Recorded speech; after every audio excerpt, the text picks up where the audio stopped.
retour sur ce plateau pour la deuxième partie de cette émission, toujours avec les mêmes invités, Ferdinand Haïté et Loïc Lawson qui sont avec nous. Cette fois-ci, on va parler des élections, bien des maires qui sont en train de prendre, bien, il y a la passation de service se déroule entre les présidents des délégations et les nouveaux maires, mais ce qui fait peur, c'est la tension qui se pointe à l'horizon, et parce que déjà dans certains états-majors, on dit non, on ne va pas se laisser faire. La tension monte, et c'est cette histoire de projet de loi qui nomme un gouverneur à la tête du district de Grand Lomé. Ferdinand, nous avions dit la semaine passée dans une émission que finalement les maires vont se réduire à célébrer les mariages, à être spectateurs. Vous maintenez toujours la même position. Oui, c'est-à-dire que ce projet ou ce fameux projet de loi pris en Conseil des ministres il y a quelques jours pour court-circuiter les maires dans leurs fonctions, pour nous c'est carrément une annulation des élections locales. C'est-à-dire que le régime annule carrément les élections. Et on comprend que pendant longtemps, le régime n'a jamais voulu organiser les élections locales. Et je l'ai expliqué ici en disant qu'une dictature ne se décentralise pas. Ils ont été contraints d'y aller. Et comme la capitale, c'est-à-dire Lomé et environ, représente un poids stratégique et économique, parce que quand vous voyez dans les statistiques, c'est le 1/3 de la population du Togo qui se concentre à Lomé dans le Golfe. Et puis, c'est toute l'économie du Togo qui est dans la capitale. Et si les maires devaient être en possession totale de leurs prérogatives, telles que c'est décrit dans la loi sur la décentralisation, il va y avoir des soucis. Parce que les maires vont commencer par voir clair dans la gestion de certaines sociétés, le port, l'aéroport, un certain nombre de sociétés qui sont sur le territoire. Les maires vont commencer par regarder. Et ça, le régime ne veut pas. Et donc, ça a commencé depuis longtemps. Vous avez vu que il y a des listes qui ont été annulées avant même les élections en prévision de tout ça. Il y a une liste, par exemple, de l'ANC ou je ne sais pas quoi qui a été annulée dans la zone de l'aéroport. On ne voulait pas, parce que c'est une zone stratégique, on ne voulait pas qu'il y ait un élu trop tatillon là-bas qui regarde un peu dans les assiettes.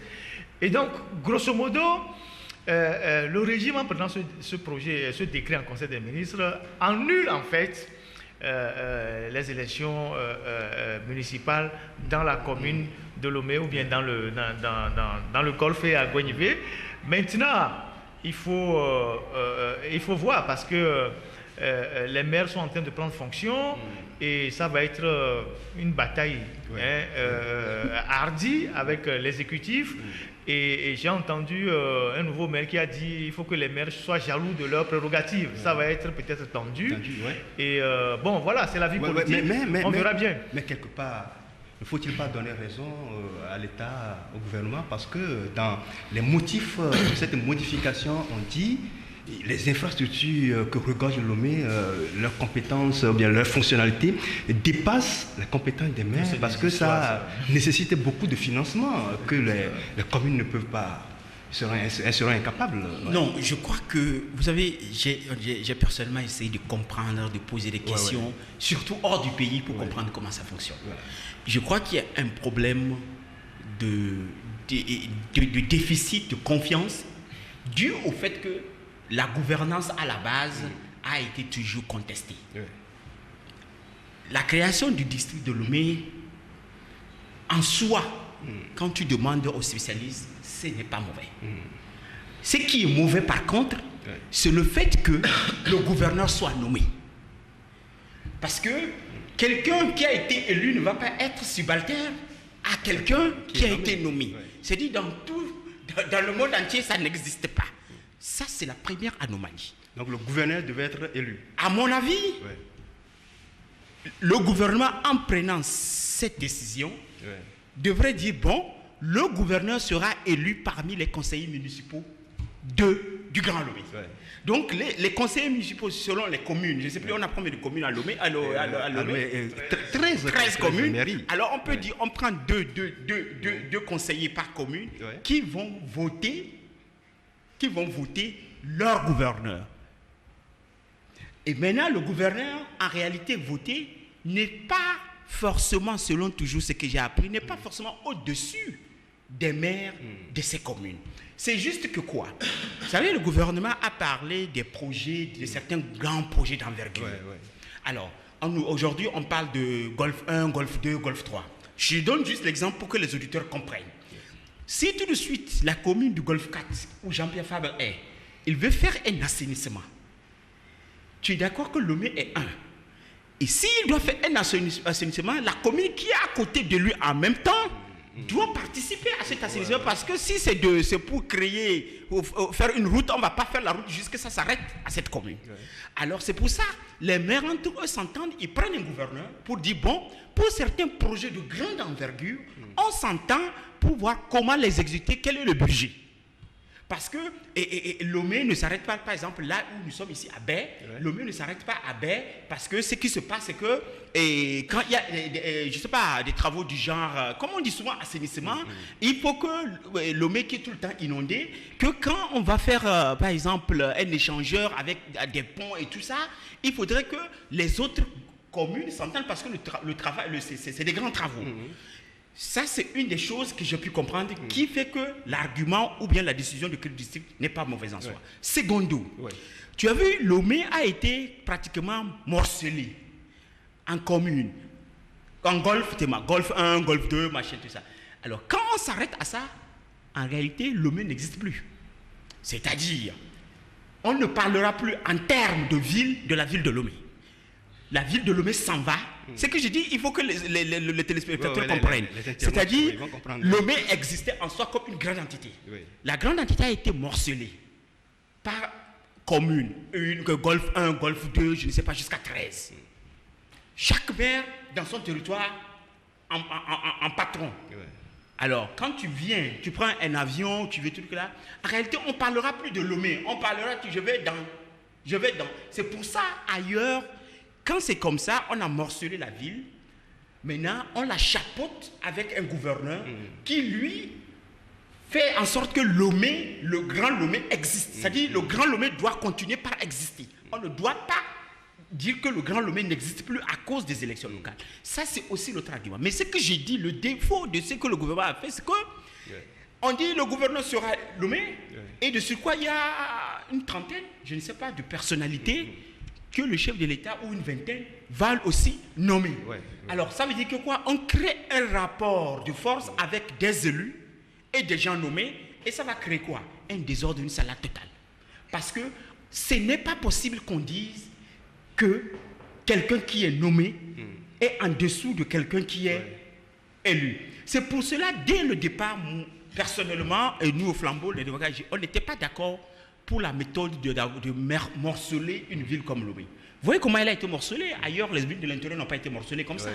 Lomé a été complètement morcelée. Et c'est en cela que ce n'est pas bien. Quand tu prends une grande ville comme New York, est-ce qu'elle est morcelée? Il y a un seul maire.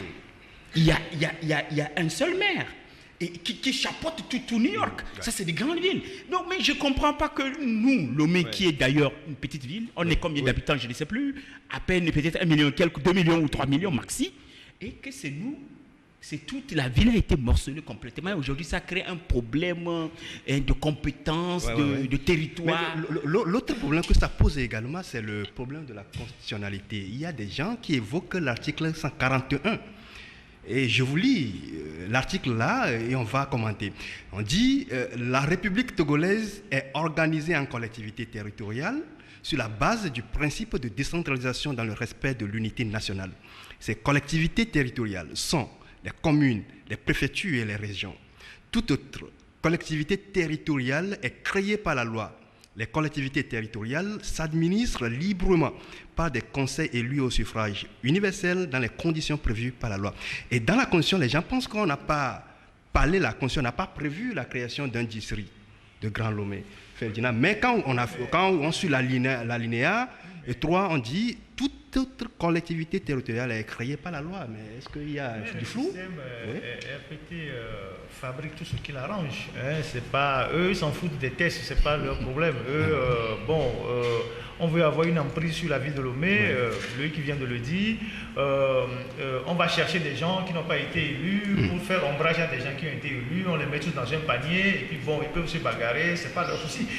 Mais à la fin, c'est Lomé qui ne va pas évoluer. Parce que si le fonctionnement quotidien de ces mairies est paralysé par des conflits de compétences, la ville ne va passer par lui. Il n'y aura pas de travaux. Je ne sais même pas ce qu'on appelle ici de grands travaux, parce que jusqu'à présent, je n'en vois pas à Lomé. À comparer avec les autres pays qui nous entourent, on ne fait pratiquement rien ici. J'ai le sentiment que, ou l'impression, comme notre pays est tout petit, nous réfléchissons petit. C'est-à-dire que les gens n'ont pas de vision, ils font tout dans un mais les gens voyagent. Oui, ils voyagent, mais ils ne voient rien. Ils voyagent, mais ils ne voient rien. C'est-à-dire que si on prend le fait que le président de la République du Togo est l'un des présidents qui voyage le plus au monde, parce que je ne sais véritablement pas combien de temps il passe au Togo, l'homme devait déjà changer ou bien le pays devait changer. Vous voyez, mais il y a des gens qui ne voyagent pas, mais qui transforment leur pays en petit paradis, comme Kigali, tout ça. Mais nous sommes les plus grands voyageurs du monde. Apparemment, on ne voit rien. On revient, on atterrit, on repart. Et donc, ce que cela va entraîner, c'est que les villes ne vont pas changer. Les projets ne pourront pas être exécutés parce qu'il y aura des conflits entre les maires et l'exécutif, entre les maires et les gens nommés qu'on va envoyer dans ce truc de, je ne sais pas, grand district, ou je ne sais pas comment on l'a nommé. Et en fin de compte, il faut comprendre que le gouvernement n'a jamais voulu, le régime n'a jamais voulu faire les élections locales. Ils ont été contraints d'y aller. Et comme Lomé représente une ville stratégique pour eux, ils n'ont pas voulu la perdre. C'est pour cela qu'ils ont morcelé la ville pour ne pas la perdre. Et ils ont invalidé des candidatures. Maintenant que, bon, après les élections, ils voient que c'est un quartier sensible, qui représente des enjeux économiques, tombent dans les mains de leurs adversaires. Il faut reprendre des dispositions réglementaires pour essayer de récupérer tout ça. Et c'est ce qu'ils sont en train de faire. Donc, il ne faut pas chercher de midi à 14h. Moi, je pense qu'avec ce système-là, on ne pourra rien faire de normal. On ne pourra rien faire de normal, ni aujourd'hui, ni demain. Et c'est ça qui est vraiment dommage, parce que c'est le pays qui perd. Dans les autres pays, les élections municipales, on laisse libre cours. Les gens vont. Parce que c'est à partir de la base aujourd'hui. Parce que vous savez, la peur aussi du système, c'est que on ne voudrait pas, par exemple, que les villes dans lesquelles les maires sont de l'opposition puissent commencer par travailler, et qu'à côté, on voit que, bon, les maires de RPT, là, ils foutent rien. Parce que le régime ne voudrait pas que les populations aient un élément de comparaison de la gouvernance actuelle à travers la gestion des mairies. C'est-à-dire que s'il y a un maire de l'opposition dans un quartier ou dans une portion du territoire qui ne commence pas à vraiment travailler, ça devient propre, il y a de l'électrification, il amène des projets, alors qu'à côté, celui du régime ne fait rien, ou bien le régime même ne faisait rien avant, les gens auront des éléments de comparaison. Alors il faut paralyser tout ça. Et donc c'est de ça qu'il s'agit, et je pense qu'on s'achemine vers une situation conflictuelle. Ça a déjà commencé d'ailleurs. Et au bout du compte, ça ne changera pas grand-chose. Déjà, le pouvoir menace ces maires qui vont tenter de s'opposer au gouvernement. Non, je ne sais pas si c'est le gouvernement entier, mais je crois que c'est le ministre. J'ai entendu le ministre Bawara. Oui. Vous savez, il parle au nom du gouvernement. Non, je ne pense pas. Je ne pense pas parce que non. Tu dis langage, ça langage il faut lever l'équivoque. Je crois que cette histoire de porte-parole est un faux problème. Parce que pas plus tard que l'autre fois, j'ai encore cherché à comprendre, y a-t-il un porte-parole au sein du gouvernement de Foyer Sembe? On m'a dit non. Et des proches ont toujours demandé à Foyer Sembe de nommer il ne l'a pas fait. Donc ça peut dire que si demain Bawara comme une bourde qui est vraiment sérieux, tu verras comment on va l'éjecter. Pour dire que qui t'a demandé d'aller le dire. Tu n'es pas le porte-parole. Il n'est pas officiellement, il n'y a aucun décret qui dit que Gilbert Bawara est porte-parole. Maintenant, c'est un animal politique qui aime invectiver, qui aime menacer, insulter les gens. Ben là, quand je l'ai entendu menacer des maires, j'ai dit voilà, un ministre nommé qui n'a pas de légitimité aucune, qui menace un maire, quel que soit, en tout cas, les quelques voix avec lesquelles ce maire a été élu, ce maire a une légitimité. Lui, il est élu. Un ministre ne peut pas l'écraser. Et justement, l'erreur, c'est de vouloir, c'est quoi que c'est là où je risque de donner raison à ceux qui pensent que, et on fait tout ça pour essayer de diminuer la force ou le pouvoir des maires. Parce que vous avez avant les élections, j'ai toujours dit que si ces élections se passent bien, Celui qui prendra la mairie de Lomé, c'est-à-dire en ce temps-là, ils n'avaient pas encore parlé de morceler Lomé, qui risque d'être le vice-président du Togo à défaut d'être président. Parce que si c'est un maire vraiment qui est libre, qui a les roues libres, un maire, c'est quelqu'un d'assez important. Un maire, ce n'est pas un ministre qui tient devant lui, mais ni un premier ministre. Un maire, c'est très important. Alors, quand j'ai vu Bawara menacé, j'ai dit, vous voyez, ça commence. Un ministre, comme ils ont l'habitude de menacer des députés, que des députés aillent attendre dans les salles d'attente d'un ministre, c'est des paradoxes qui n'existent nulle part. Le député est plus important qu'un maire, qu'un ministre. Parce que lui, il est élu. Il a de la légitimité de réélu, puisque nous sommes en démocratie. En démocratie, c'est la légitimité compte, plus que même la légalité parfois.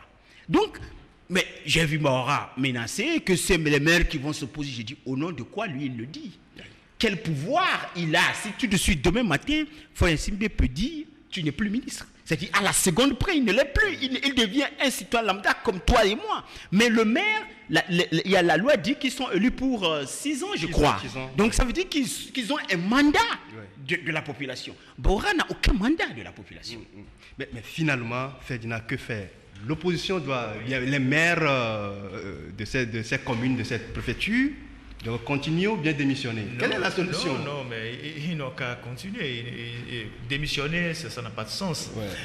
Ils ont été élus. Je pense qu'il n'y a qu'au Togo que des gens comme Bawara peuvent se permettre d'aller sur des médias et tenir des propos comme ça. Loïc venait de dire que c'est un animal politique. Il ne l'est même pas. C'est un plaisantin. Un animal politique suppose que quelqu'un est vraiment pétri d'une expérience politique. Il a un long parcours, il a une base dans sa région, il a été plusieurs fois élu, et il a des gens derrière lui. Ce monsieur, c'est un agitateur. C'est un agitateur ou c'est le chien de garde de quelqu'un qu'on envoie sur les médias insulter quand il faut aller faire le sale boulot. Et il n'est nullement un animal politique, vous voyez. Et donc, c'est de ça qu'il s'agit. Et lui-même, il le sait, parce qu'à plusieurs reprises, beaucoup de gens se sont posé la question pourquoi il ne va jamais se confronter à l'électorat dans son village ou dans sa localité. Ça fait quand même 15 ans qu'il est avec Fort. Il est arrivé depuis, moi je l'ai vu, il est arrivé ici en 2005. Il n'avait même pas de domicile. Il dormait au 2 février. Il se promenait, on disait oui, il est Bawara, qu'il est rentré de Congo, ou je ne sais pas quoi, on disait Nations Unies, des histoires comme ça. Et c'est ces types-là qui se sont enrichis vachement pendant 15 ans et qui se permettent d'aller sur les médias, de tenir des propos comme ce qu'il vient de tenir. À la limite, il était fonctionnaire. À la limite, quel fonctionnaire international? Tu sais, dans la débrouillardise, tout le monde peut se donner des titres.